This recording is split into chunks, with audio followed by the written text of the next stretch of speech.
In a stroke of really good timing, I'd like to begin by recapping a conversation I had just this afternoon with the Dean of the College of Business. He is also in charge of coordinating all of the internships for upperclassmen here at the university. Now, the Dean conducted a survey of the companies that host our students, and it revealed that though our students excel in the technical aspects of their work, we're a STEM university, they are not as proficient in their soft skills, particularly communication and presentations. Now, of course, I will be offering a solution to this newly uncovered problem, and that is what I'd like to share with you. I'd like to introduce that solution to you right now. So follow me if you don't mind. Now, I think it's safe to say that somewhere inside, our students have something to say, a story to tell, an inspiration to shout out. And we teachers can help them share those ideas, those stories, with the world. The method taught in Powerful Presentations, 6 Steps to Success, can be used to address small or large groups in school, at work, or in any public forum. Powerful Presentations is both a textbook and a workbook. The guiding principles are there, followed by exercises to reinforce those principles. Here, I'd like to take you through very briefly each step so that you have a clear idea of how the book prepares your students to organize their awesomeness into a presentation. Step 1, motivate with your message.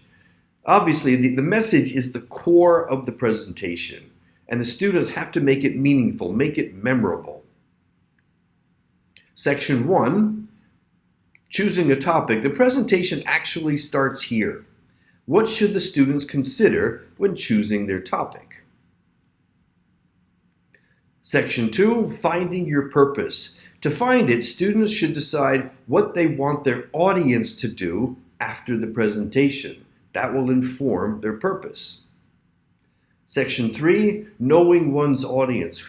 This is so important. How is the presentation going to benefit the audience? How do you get into their hearts, tap into their emotions, which really drives their behavior and their decision making? Section 4, discovering your message. What idea is at the center of the student's presentation? What drives it forward? What's the one thing they want the audience to remember? Section 5, step summary. This is where they put it all together. Then they write it down and speak it. It's never too early to practice. And my students have found that the author's model at the end in the step summary, in each step, is really, really helpful. The review game. Your heart or the student's heart says, let's have some fun. And the brain says, oh, let's practice. So let's do both. It's a great combination. My students also enjoyed the crossword puzzles that come later in the book. Helpful expressions. Each step has a few language tips to add variety. Why? Because greater variety of expression makes students sound more natural, and it shows fluency. Finally, hints for greater success. These are ideas that take your students' presentation to the next level, and there are hints for each section of each step.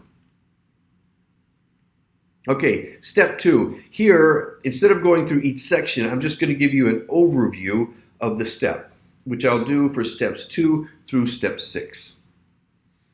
So, step 2 is purposeful planning. Developing a good flow starts with good planning. Have you ever had students decide on their topic and then go directly into their writing? Well, in my experience, that usually doesn't end well. So I stress that careful planning improves quality and actually, in the end, saves time. Step 3, successful support. Students need to understand a key fact about their audiences, and that is that convincing the audience of their point of view or to take action depends on how well they actually support their ideas. It's about appealing to an audience's logic and emotion. And support also helps them develop, credibility for their ideas. Step 4, dynamic design. Now make no mistake, content is king. It drives the presentation. But too often, my students use way too much text. So it's helpful to show how much images and the design can increase the impact of what we say. Students need to know what images to choose, and equally importantly, how to use them in their presentation. Step 5, perform with power. Okay, your content, your design, and you are the 3 points of light in your presentation, and they should all shine equally bright. And in order for the student, to shine bright, they need to think of the presentation as kind of a performance. And we emphasize PEGS, P-E-G-S, in helping them do that. Step 6, going from uncertain to unstoppable. Sometimes things go wrong. Students they could get stage fright. They might forget what to say. We all do at some point. They need to be prepared to power through those problems or any problems that arise, to learn the do's and don'ts, to have an unstoppable mindset as they give their presentation. Creating a presentation doesn't have to be stressful. Just take one powerful step at a time. Powerful presentations, 6 steps to success, help students kiss their presentations by keeping it simple and straightforward. By preparing a powerful presentation and understanding the basic principles, students are improving their ability to share their ideas clearly and with conviction in any situation. And that is a real positive for both their personal and their professional lives.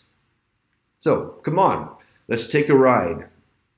Take your students for a ride.